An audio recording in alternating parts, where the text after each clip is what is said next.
There's a reason certain people make you uncomfortable without saying a word. Their mind intimidates you before their mouth opens. You feel mentally outmatched, cognitively outpaced, intellectually outmaneuvered. This isn't about IQ or education. It's about mental authority, the unmistakable power of someone who owns their thinking rather than renting popular opinions. Most people are walking around with downloaded thoughts, pre-packaged perspectives, and second-hand convictions. They believe they're thinking when they're merely remembering what they've been told to think. Their certainties aren't conclusions they've reached, they're positions they've inherited. Their convictions aren't personal discoveries, they're social accommodations. In a world of mental followers, the independent thinker appears almost threatening, and that's precisely the kind of mind you need to build. You were born with something that kings cannot buy. Presidents cannot legislate it. Dictators cannot control it. The wealthy cannot purchase it. What am I talking about? Your mind. The most powerful asset you possess is not in your bank account, it's between your ears. Every person sitting here has a mind so powerful it can transform nations. But most people never tap into this power. They live trapped in mental prisons they built themselves. Today, we're going to talk about how to build a mind so strong it actually scares people. When I was a young boy growing up, there was a man in our neighborhood who everyone avoided. Not because he was physically intimidating. He was actually quite small in stature. Not because he was wealthy, he lived modestly. People avoided him because his mind was so strong. His vision so clear. His purpose so defined that he made others uncomfortable. He knew exactly who he was and where he was going. That kind of certainty terrifies the average person. You see, a strong mind doesn't ask for permission to be great.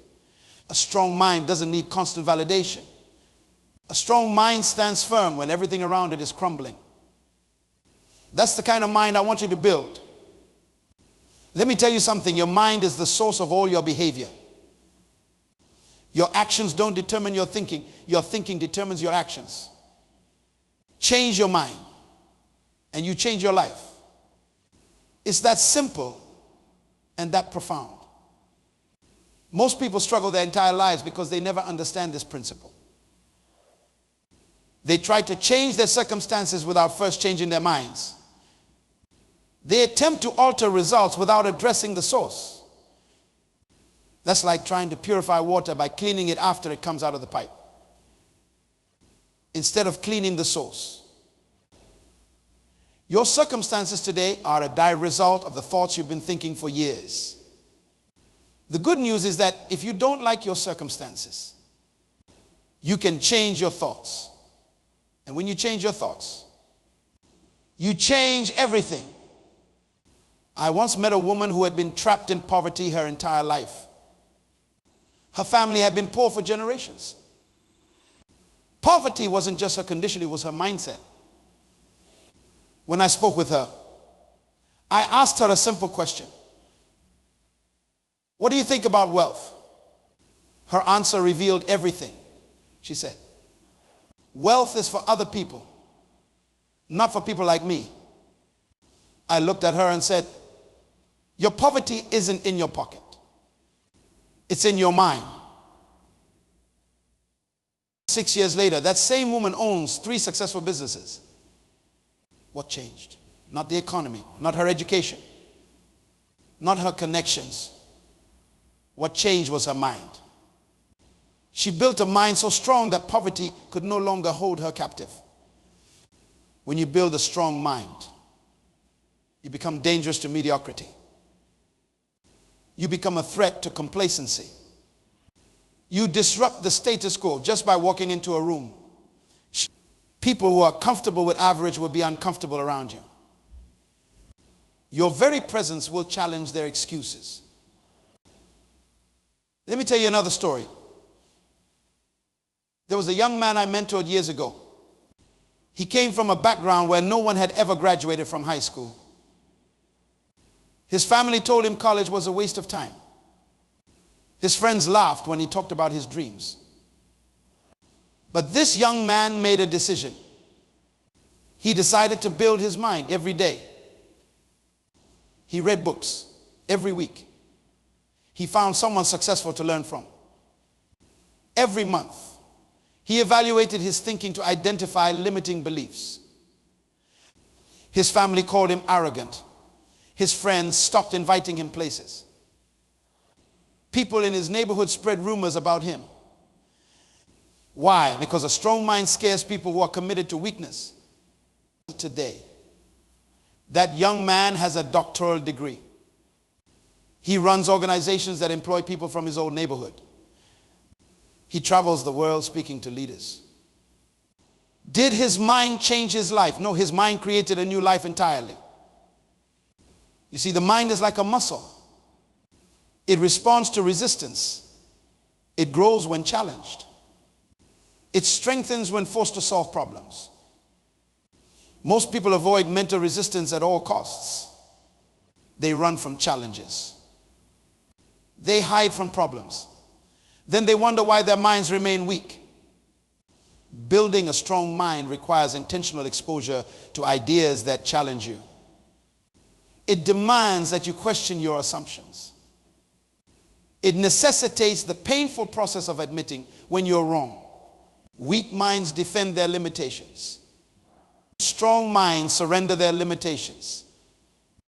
I want you to understand something fundamental. Your potential is not determined by your past. Your potential is determined by the capacity of your mind to conceive a different future.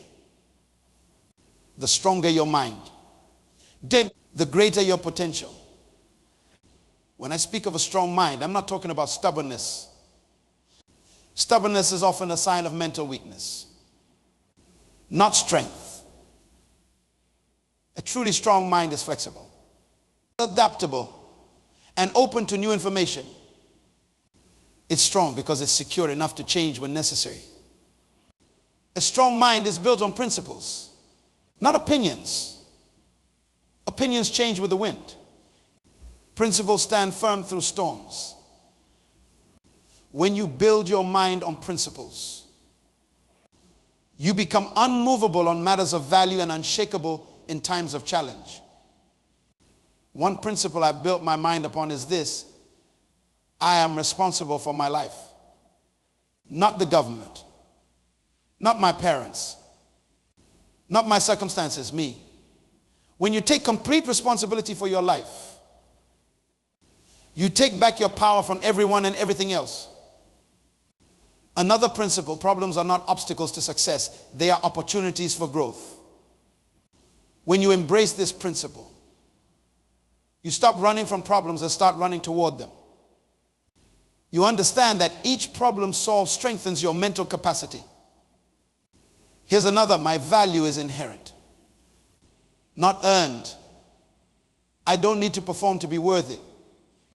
I am already worthy. When this principle takes root in your mind, rejection loses its sting. Criticism becomes information and not condemnation. Failure becomes feedback, not finality. These principles and others like them form the foundation of a mind so strong it scares people. A mind that refuses to be defined by circumstances. A mind that creates rather than complains. A mind that leads rather than follows. Building this kind of mind takes time. There are no shortcuts. Just as you cannot build physical strength without consistent exercise, you cannot build mental strength without consistent mental work. What does this mental work look like? It begins with what you feed your mind. Just as your body is built from the food you eat, your mind is built from the information you consume. Most people feed their minds mental junk food all day long: gossip, negativity, triviality. A strong mind requires nutritious mental food, ideas that challenge and expand you, concepts that deepen your understanding, perspectives that broaden your viewpoint. your mind will never rise above the level of information you regularly consume. The second aspect of this mental work is reflection. Information without reflection is merely entertainment. It's not enough to expose yourself to powerful ideas. You must think deeply about these ideas. You must question them. You must apply them. You must integrate them into your existing framework of understanding. I spend time every day in reflection. No music, no distractions, just me and my thoughts. Examining what I've learned and how it connects to what I already know. This practice has transformed my mind from a bucket that collects information into a factory that produces wisdom. The third aspect is application. Knowledge unapplied is merely opinion. To build a strong mind, you must act on what you know. You must test your understanding against reality. You must be willing to fail. Learn, adjust, and try again. This cycle of application and adjustment strengthens your mind like nothing else. Now, let's talk about the prison most people live in. It's not made of concrete and steel. It has no guards with weapons. This prison exists solely in the mind. Yet it's more confining than any physical cell could ever be. I'm talking about mental limitations, the invisible barriers that keep you from becoming who you were born to be. Mental limitations are like chains around your potential. They restrict your movement. They confine your growth. They imprison your purpose. And the most dangerous thing about these limitations is that most people don't even know they're wearing them. I remember visiting a wildlife sanctuary years ago. There was an eagle that had been rescued after being injured. This magnificent bird, designed to soar above mountains, had been kept in a small cage during its recovery. When they finally moved it to a large enclosure with open sky above, something strange happened. The eagle refused to fly higher than the height of its previous cage, though nothing physically restrained it. The eagle had mentally accepted its limitations. It had been programmed to believe that freedom only extended so far. Too many humans live exactly like that eagle. Nothing is physically stopping them from soaring. But mentally, they've accepted the height of their cage as the limit of their potential. When I was starting my work years ago, I approached a potential mentor, a man I deeply respected. I asked him to guide me, to help me develop my gifts. Do you know what he told me? He said, "Son, people like us don't do things like that. Know your place." He wasn't being cruel. In his mind, he was being realistic. He had accepted mental limitations placed on him by others. And he was simply passing those limitations on to me. I walked away from that conversation with a choice. I could accept his limitations as my own, or I could break free from them. I decided that day that no one's limited thinking would define my potential. No one's small vision would constrain my purpose. Breaking mental limitations begins with recognizing them. You can't escape a prison you don't know you're in. So let me help you identify some common mental limitations that might be holding you back. The first limitation is what I call inherited thinking. These are beliefs you've absorbed from your family, culture, and community without ever questioning them. Beliefs like people from our background don't start businesses. Higher education isn't for people like us. Financial success always requires dishonesty. You can't be successful and maintain your values. These inherited beliefs weren't installed in your mind to harm you. Often, they were passed down by people who genuinely loved you and wanted to protect you from disappointment. But love doesn't make them true, and good intentions don't make them helpful. I worked with a brilliant young woman who had incredible artistic talent. Her paintings moved people to tears. But she refused to pursue art professionally because her family had taught her that art wasn't a real career. For years. She worked at a job she hated because she accepted someone else's limited thinking about her future. One day, I asked her a simple question: who told you that you couldn't make a living from your art? And what qualifies them to make that judgment? That question cracked open her mental prison. Today, her work hangs in galleries around the world. She broke the limitation not by getting more talented. She was already talented. She broke it by questioning its validity. The second limitation is personal trauma. Painful experiences have a way of teaching us lessons we were never meant to learn. If you failed at something significant, you might have learned that you're not good enough. If someone betrayed your trust, you might have learned that people can't be trusted. If your heart was broken, you might have learned that vulnerability equals pain. These lessons aren't universal truths. They're protective mechanisms your mind created during moments of pain. And while they may have served you then, they're limiting you now. I know a man who experienced bankruptcy early in his career. The shame and struggle were so painful that his mind created a limitation. Financial risk leads to ruin. For nearly a decade. This mental limitation kept him playing small. He turned down opportunities. He avoided expansion. He rejected partnerships. All because his mind was protecting him from a pain it didn't want to experience again. His breakthrough came when he realized that his past failure wasn't a life sentence, it was a lesson. The lesson wasn't never take risks. The lesson was take smarter risks. Once he redefined the meaning of his experience, the limitation lost its power. The third limitation is fear disguised as wisdom. This is perhaps the most deceptive limitation because it masquerades as maturity. It uses phrases like be realistic and think practically to keep you from pursuing greatness. True wisdom acknowledges obstacles but finds ways through them. Fear disguised as wisdom sees obstacles and uses them as excuses to turn back.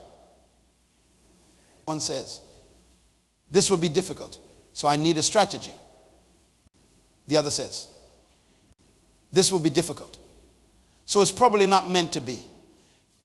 I mentored a young leader who wanted to transform his community through education.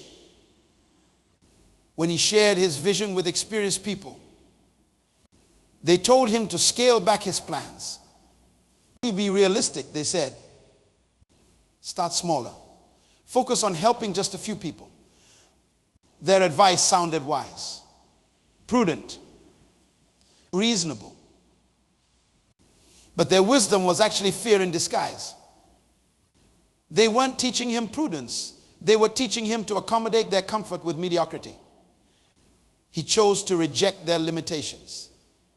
Today, his organization has educated thousands of students who were written off by traditional systems. The fourth limitation is success itself.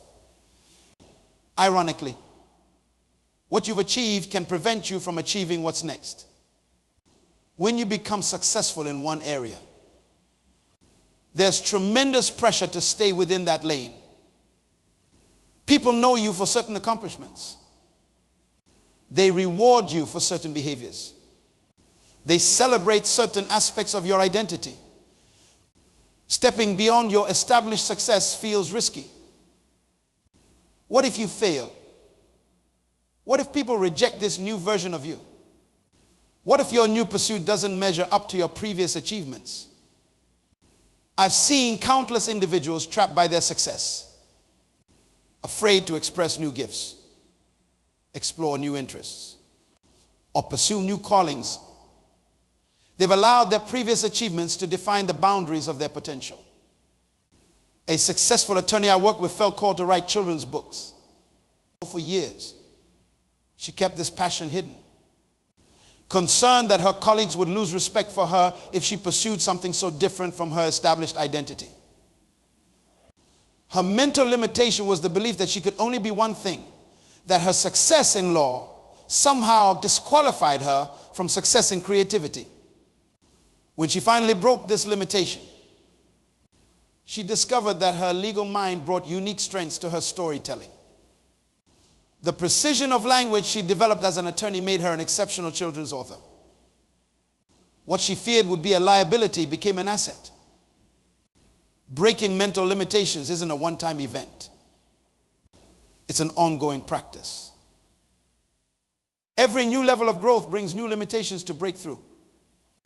Every new achievement creates new boundaries to push beyond. Every new season reveals new thinking that needs to be challenged. The practice begins with a simple question: is this belief true? Or have I just accepted it as true? When you find a belief that doesn't stand up to scrutiny, replace it with a truth that empowers rather than limits. Remember, the mind that got you here won't get you there. The thinking that brought you to your current level of success isn't sufficient for your next level.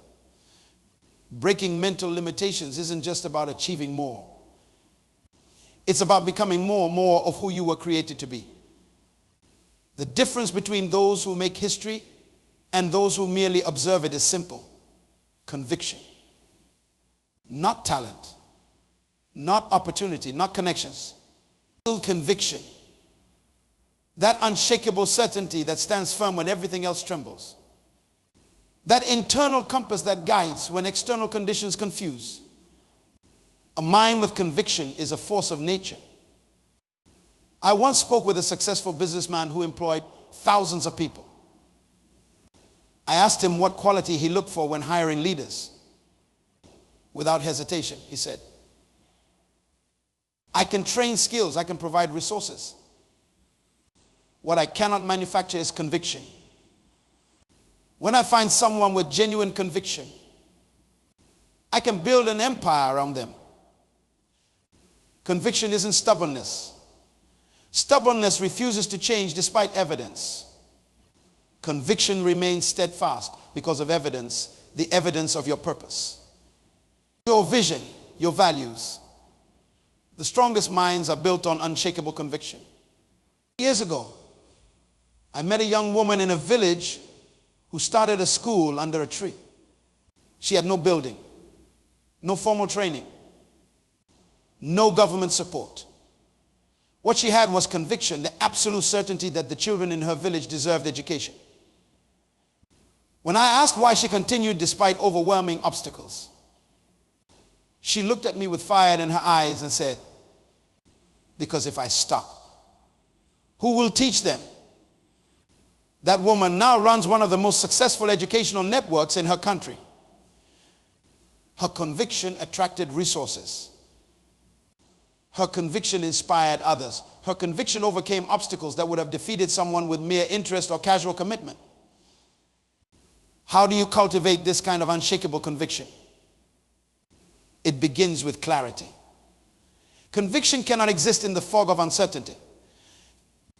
You must be crystal clear about what you believe, why you believe it, and what you're willing to sacrifice for it. Most people live with vague notions rather than clear convictions. They have preferences, not principles. They have wishes, not vision. They have desires, not purpose. Vague notions crumble under pressure. Only clear convictions stand strong. I spoke with a man who survived brutal political imprisonment. For years, he was tortured for his beliefs. I asked him how he endured without breaking. He told me, they could only break me if I was uncertain about what I stood for. My clarity was my strength. When you know exactly what you're willing to die for, nothing else can destroy you. Clarity comes from asking yourself hard questions and demanding honest answers. What do I truly believe about myself? What values will I never compromise? What purpose am I willing to suffer for? The answers to these questions form the foundation of unshakable conviction. The second element of conviction is personalization. It's not enough to believe something is true. You must believe it's true for you. Many people have knowledge they haven't personalized. They can recite principles they don't apply. They can quote wisdom they don't embody. True conviction occurs when truth moves from your head to your heart, when it becomes not just something you know, but something you are. When conviction becomes personalized, it transforms from information you process to identity you protect. I knew a man who could speak eloquently about integrity in business. He could quote every book on ethical leadership. But when faced with a situation that tested his integrity, he failed. Why? Because integrity was his opinion, not his conviction. He knew it was true, but he hadn't made it true for him. The third element of conviction is cost. You don't develop conviction for free. Every genuine conviction costs you something. It might cost you popularity when you stand against the crowd. It might cost you comfort when you choose purpose over pleasure. It might cost you relationships when others don't share your vision. Are you willing to pay the price for your convictions? Most aren't. They want conviction without cost. They want the strength of absolute certainty without the sacrifice it requires. But that transaction doesn't exist. The depth of your conviction will always be proportional to the price you've paid for it. I worked with a leader who was offered millions to compromise his values. The amount would have solved every financial challenge he faced when he declined without hesitation. His colleagues were shocked. How could you walk away from that? They asked. His response was profound. I've invested too much in who I am to sell it so cheaply. That's conviction, knowing that who you are is worth more than what you might gain by compromising. When you cultivate this level of conviction, your mind becomes unshakable. People sense it when they meet you. They feel the weight of your certainty. They recognize the power of your clarity. A mind with conviction doesn't seek permission to stand firm. It doesn't need constant validation to maintain its position. It doesn't waver when challenged or retreat when threatened. This is the kind of mind that transforms environments just by entering them. This is the kind of mind that scares those who live by consensus rather than conviction. Your thoughts will take you where your thinking allows. Most people never become thought leaders because they're too busy being thought followers. They repeat what others think. They believe what others believe. They accept what others accept. But a mind so strong it scares people isn't built by following the mental paths of others. It's built by forging new paths through the wilderness of possibility. Thought leadership isn't a title. It's a discipline. It's the daily commitment to think beyond conventional boundaries, to question established norms, to challenge comfortable assumptions. It's mental work most people aren't willing to do. I met a man in a small town who transformed his entire industry. He didn't have exceptional resources. He didn't have powerful connections. What he had was the discipline of original thinking. While his competitors copied each other, he questioned everything about how business in his field operated. Why do we do it this way? What if we tried something completely different? For years, people laughed at his questions. They called him impractical, unrealistic, even foolish. Today, those same people are struggling to copy his methods. That's thought leadership, the willingness to look foolish today to be brilliant tomorrow. The discipline begins with solitude. Your most powerful thoughts will never emerge in the noise of constant input. They need space. They need silence. They need your full attention. Most people are uncomfortable with solitude. They fill every moment with noise, distraction, and the thoughts of others. Then they wonder why they never have breakthrough ideas. I guard my thinking time with fierce protection. No phone, no interruptions, no distractions. Just me, a notebook, and the freedom to pursue a thought to its conclusion. This practice has yielded more value than any course I've taken or any mentor I've consulted. The second element of this discipline is questioning. Strong minds ask questions that weak minds avoid. They don't just question others, they question themselves. They question their assumptions. They question their conclusions. They question their questions. A business leader I worked with turned his failing company around with one practice. He instituted what he calls sacred questioning. Every week, his team had to question one fundamental assumption about their business. Why do we believe this market won't pay premium prices? Why do we think this process can't be faster? Why do we assume our competitors have an advantage? This practice of disciplined questioning transformed their thinking, which transformed their actions, which transformed their results. That's the power of thought leadership. The third element is contrarian thinking. This isn't opposing for opposition's sake. It's the deliberate practice of considering the opposite of what everyone else believes to be true. When the crowd moves in one direction, the thought leader asks, what value might lie in the opposite direction? When consensus forms around an idea, most people stop thinking. They simply adopt the consensus. The thought leader keeps thinking. Especially when consensus is strongest. They ask, what is everyone missing? What blind spots exist in the prevailing perspective? This discipline of thought leadership doesn't make you popular. It often makes you misunderstood.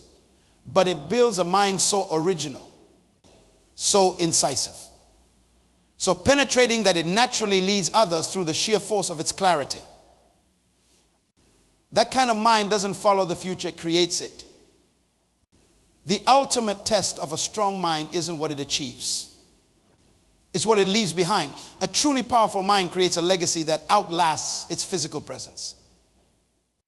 It plants seeds of transformation that continue growing long after the planter has gone. Your greatest contribution won't be what you build. It will be the minds you shape. Let me tell you the story of a teacher I met years ago in a remote village.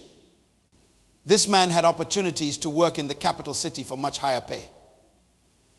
But he chose to remain in his village school. When I asked him why, his answer revealed a mind that understood legacy. He said, in the city, I will be teaching children who have many teachers. Here, I am often the only educated adult these children will ever know. My mind might be the only window through which they see a bigger world. For over 40 years, this teacher poured his knowledge, his wisdom, his very thinking patterns into generations of students. He lived simply, he owned little. But his legacy was extraordinary. Among his former students were doctors, engineers, government ministers, and business leaders. Each carried part of his mind with them, his way of thinking, his approach to problems, his mental disciplines. At his funeral, thousands came from across the country and around the world, one after another. They told stories of how this one man's mind had shaped their own. His legacy wasn't built of brick and mortar. It was built in the neural pathways of every mind he influenced. A strong mind reproduces itself in others. It doesn't hoard wisdom, it transfers it. It doesn't guard insights, it shares them. It doesn't protect methods, it teaches them.